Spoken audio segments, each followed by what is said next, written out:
Richard Pyatt. Welcome back to PEST PROSpectives. That's exactly what they are. Prospectives from the Pest Pros of Michigan. So think about this for a second. What are the chances, while you're sitting here listening to us, that termites are chomping away in your home or your office or your cottage, quietly, not making a sound? Tony Sorrentino's back with us, Associate Certified Entomologist, one of the Pest Pros of Michigan, to talk about that. Tony, hello. Hey, Richard, how you been? It's good to see you again. It's always a Good. pleasure to see you. Good to see you. This is kind of a creepy subject in the sense that it makes you feel a little vulnerable knowing that the possibility that these little chompers are busy somewhere in the supportive structure of your house, potentially chomping away. What kind of signs should homeowners be looking for to determine if termites are there?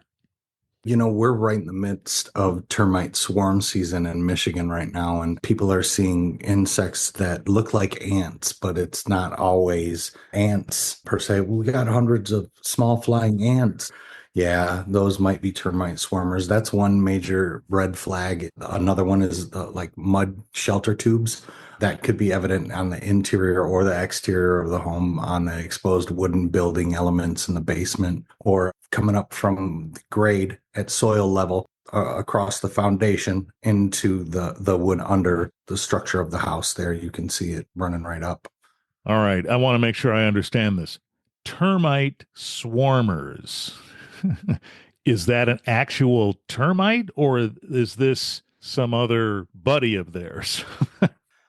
They're actually major reproductives or alates. They're the future kings and queens. They're going to set out and they're going to breed, and then they're going to set up other termite colonies in the same areas. Uh, and they So fly.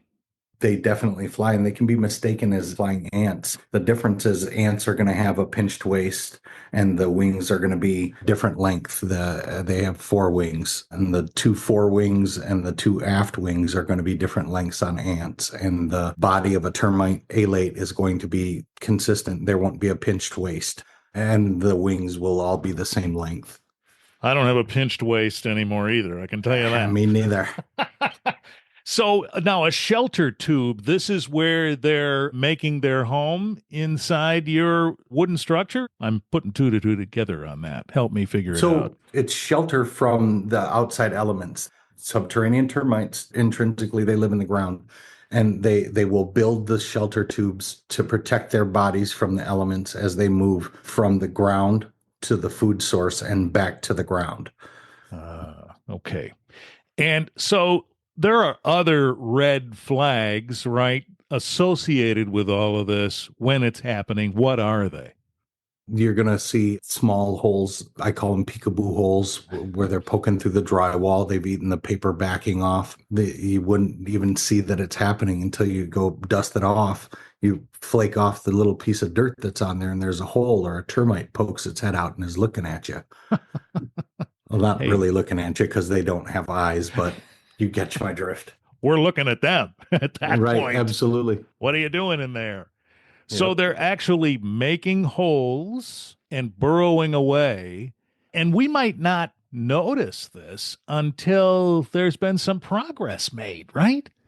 Right. So a mature colony can consume up to a board foot. So that's 12 inches of a two by four in a year, but it's never localized to 12 inches of a two by four. You're not going to notice 12 inches are gone. It's going to be spread out across the area that they're eating. And as long as there's a way for them to get from the soil to the structural timbers in your house, then we have a problem. Yeah, we sure do. A board foot a year, although they're not that neat. They're just going to be all over the place Well, they travel with the grain of the wood. with the grain. Well, that's very considerate. I think that's how we're supposed to sand the wood too, isn't it? Hmm. Oh boy. So what makes a home a target for termites to begin with, and why some houses and not others? It comes down to conditions. The termites are drawn to moisture and access to cellulose, like what we were just talking about. So things like damp soil against the foundation, poor drainage from or leaky downspouts, high grades where the soil's coming up and kissing the lower level of the siding.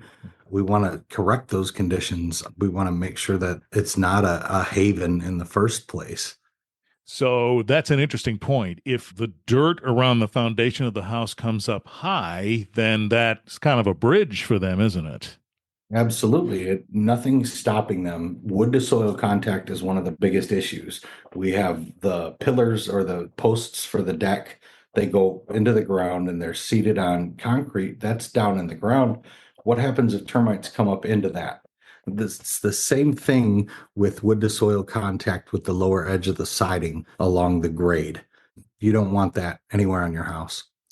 Right. And this is tricky because, of course, we're also told that we need to keep moisture running away from the house. So it might be tempting to create that slope that brings the ground up higher at your foundation. Got to keep an eye on this too, not too far up. That's right. You want to have effective space in between the ground and the grade and the lower level of your siding on the outside of the house. So, how do we actually prevent this? What do you recommend? Preventive termite treatment. There's a saying that I heard once and I always just grasped onto it. In Michigan, you either have termites, have had termites, or you're going to have termites. Like we've noticed an increase in subterranean termite pressure over the last 7 years in Southwest Lower Michigan. I don't know what is to blame. I don't know if we're just tactical or technically proficient or just see it more than everyone else, but there's been an increase in our business and the amount of termites that we're finding. Wow. So, there's something comfy about termites in Southwest Michigan. Hmm. Absolutely. So, when you're trying to prevent it, what steps do you take? And then, subsequent to that, if you find you have them, what do the pest pros do to try and correct that situation? So this is one of the ones that there's no negotiation on it. I would never recommend DIY treatments, or if you know a guy that knows a guy, I would call a professional because there's specific methodologies that we use in the industry to ensure that an effective barrier is created around the house. It's not just a spot treatment. It should never be just a spot treatment because there's nothing saying that the termites are only right here in this 10 square foot area. Sure. There's nothing that you can have up to 5 active colonies per acre of land. That's just science. Like those are facts. Those are averages. I'm not saying there's 5 active termite colonies per every acre of land, but you could have as many as 5 active termite colonies per every acre of land, given the right soil conditions and the right weather conditions and the right whatever. I'm just saying termites are an issue. Termites are an issue in Southwest Lower Michigan. And if you prepare your home and you're doing the inspections, I would get a termite inspection every 2 to 5 years. If you've had termites, if you think you might have termites, there's no question about it in my mind.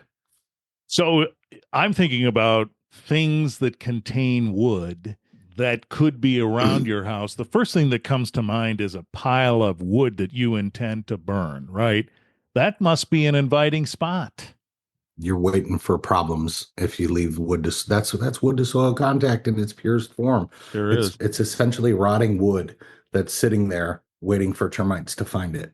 Hmm.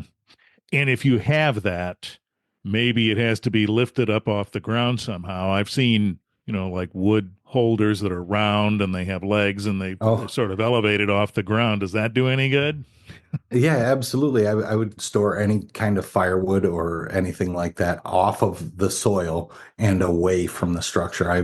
That's a nightmare for me. I'll walk up to do a termite inspection at someone's house and they've got the wood stacked up on the back side of the garage.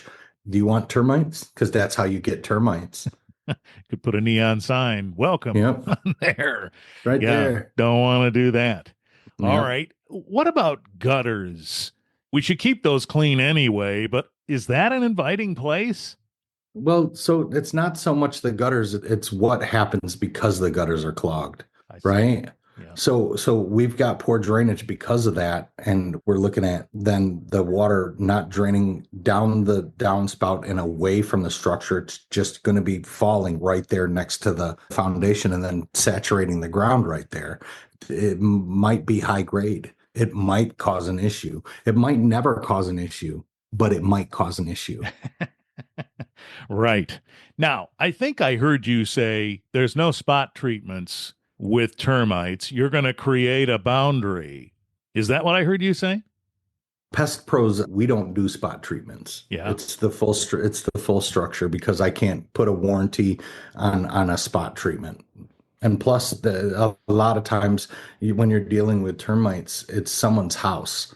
You know what I'm saying? That's their largest personal investment in their life, unless you open up a business, and then all bets are off. But let's just talk about regular Joe homeowner. That's their largest single investment. So do you want to skimp on that? Do you want to cut corners? No. I wouldn't. Now, if there's only one space where they're infested, you're still treating the whole boundary because they could just move, right? Are you sure there's only one space? Yeah, I see your point. So they're incredibly hard to notice. They're cryptobiotic. You don't see them until it's too late. They made a whole life out of not being seen. And when they poke through the drywall like that, they did never mean to do that. That was never an intentional thing. Yeah. It was a mistake. And so when we find them, we do focus on that area. We'll do direct treatment in that area, but we do want to wrap the outside with a full protective barrier. And whether that's a liquid barrier or a bait station barrier or a combination of the two in what we call an integrated termite treatment strategy that combines both aspects and direct treatment to, help make it a tangible result. Because, if you come out, it's one way or another, you might not get the results that you're looking for right away.